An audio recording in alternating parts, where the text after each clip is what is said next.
just take a look at what can happen so we can also see what we can do to make things Mhm. better in our relationships. First of all, some parents, either have unresolved trauma or they just have grown up in a way they don't know how to be present. And so avoidant adaptation will happen for kids when the parent's not present, or sometimes it goes all the way to the parent being hostile or rejecting to the child. So every time the child's secure attachment system's trying to reach out and connect, the parent's either not there, and a not present parent's really terrifying to a child. Yeah. So, because we need our parents, right? And so nobody's home is scary.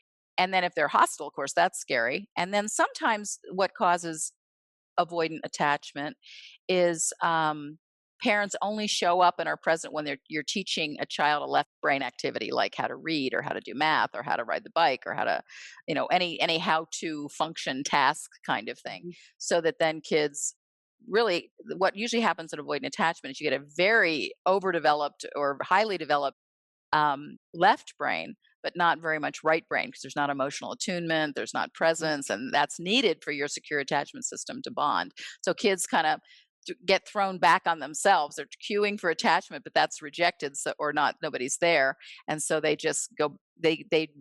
I call it reactive autonomy. They develop real autonomy, which is a good thing, but Mhm. underneath it is this huge wound. And so they don't know how to co regulate because nobody was there enough to co regulate with. So for Mhm. someone with avoidant attachment, the co regulation exercises are really important.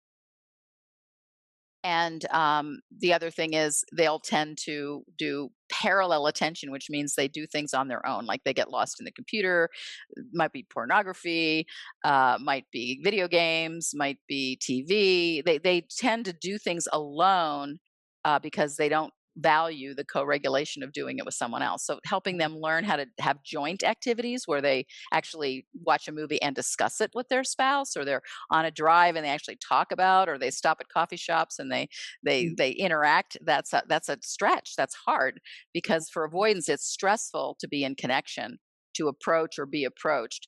And so I usually have them practice that, like, okay, one time this week, approach your partner, approach your child, or approach your friend, and just initiate doing something in a joint way, and then just see if you can stay present for the jointness of it, Yeah, and yeah. that's just takes time to learn, but they can learn it, and then they really realize relationships can be nourishing. But their original template that got built Mhm. in usually as a baby is that relationships are not nourishing, and why go there?